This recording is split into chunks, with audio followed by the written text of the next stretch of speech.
Hello, YouTubers. Side Hustle Survivalist here, helping you, showing you, preparing you how to get ready for these crazy times that are coming up. So we're in the process of our land nav course. We've already done talking about pace count. We've gone over some definitions. We've talked about the compass and how the nomenclature of the compass and how the compass works.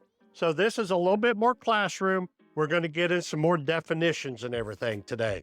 So the first thing you're going to see is we have the compass face that I've had up here before.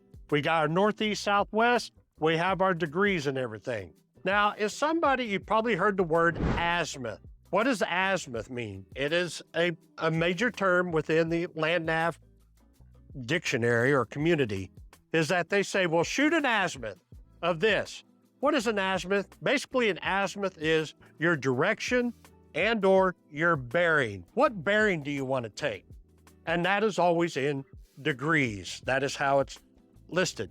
So if I wanted to go from here, this direction from here to here, let me find my marker. All right. If I'm wanting to go this direction, because I'm holding my compass, but I want to go that way.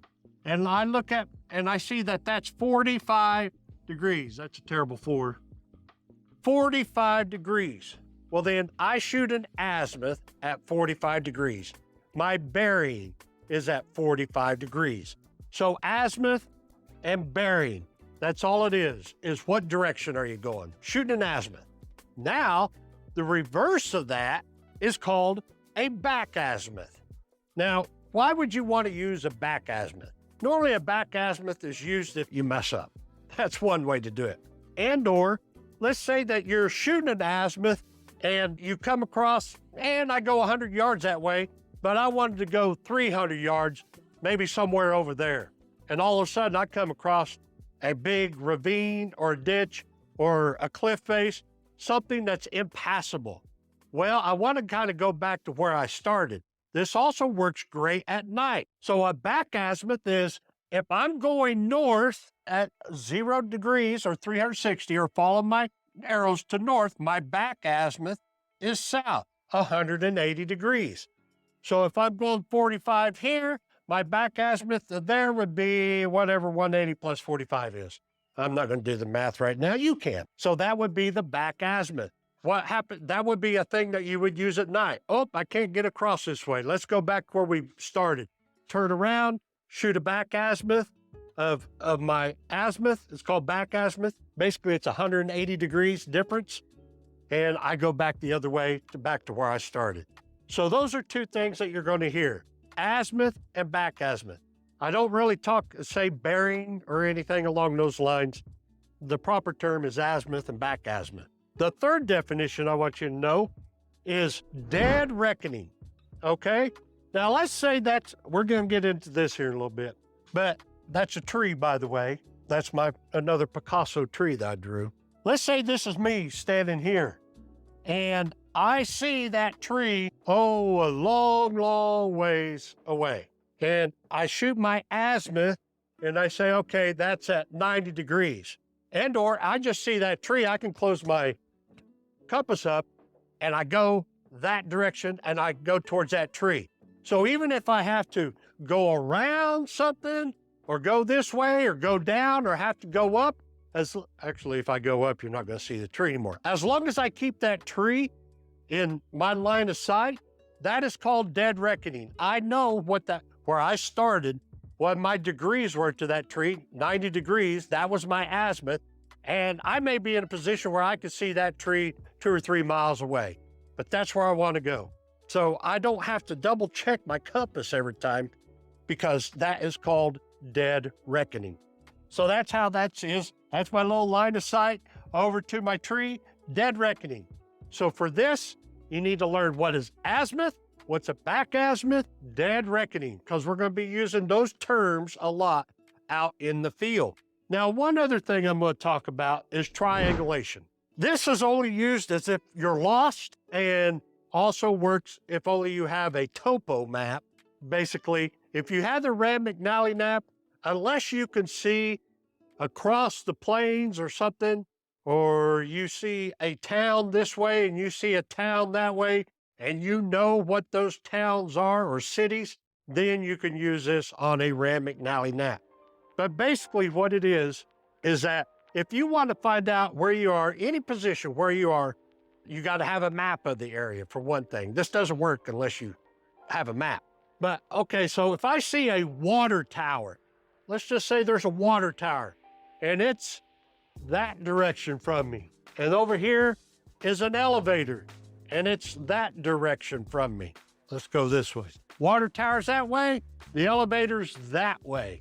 And the closer you can get to 90 degrees, the more accurate this is. So you want to pick out landmarks. I'm just using something that you might see in Oklahoma. So if I see a water tower at this town, and then I see the elevator at this town, now out here you could see maybe 7, 8, up to 20, 30 miles away at the same time.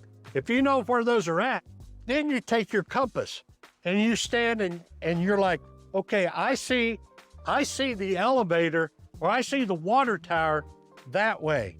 I take my compass. Let's grab the compass and I'll show you. Okay.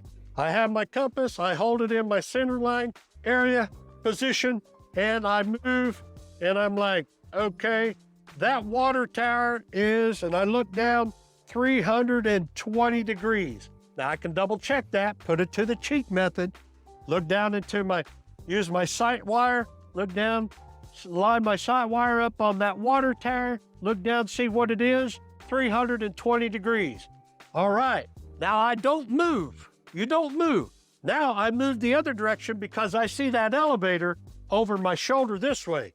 I take my body and I move my whole body looking down at the compass until I see that elevator up in front of me.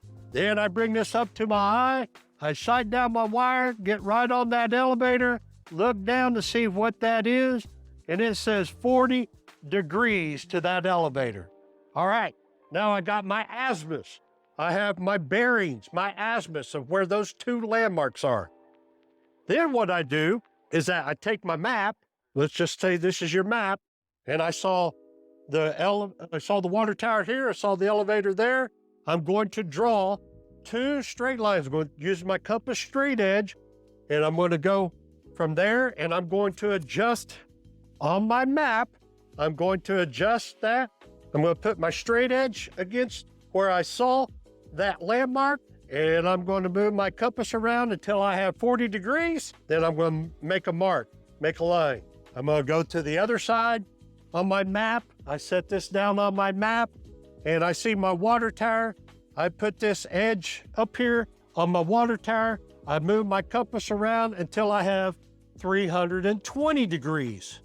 Then I make a line. Wherever those two lines, as you extend those lines out on your maps, intersect, that's where you're at. That is where you're standing. That is called triangulation. That is how you can find where you're at anywhere in the world. Well, if you have a map of the area, you can find out where you're at, as long as you can observe two different landmarks. Now, on your topo maps, most times these will be, there's this mountain, or there's this hill, or there's this, the beginning of a creek or river or something along those lines. More of a natural landscape of how you got to pick that out. Knowing your elevations, we're not going to get into any of that. But this is just a real quick deal on triangulation. We're not going to be using any of that out in the field, but I thought you might want to know that. If you can stick that back in your grape brain housing group, and maybe just in case you're out in the woods and you get lost, that may come back and say, well, let's just try this and see if this works. So that's our today's video, and we're going to be probably getting out in the field, and we're going to see how it goes from there, ladies and gentlemen. All right. God bless. Go ahead and hit that like and subscribe button, please. Let's get this out there. Somebody could use this. If not, teach this to your kids and learn it, because it's something that you may or may not have to have, but it's still a good thing to have in your head in case everything goes bad. So God bless. Have a great day. Talk to you later.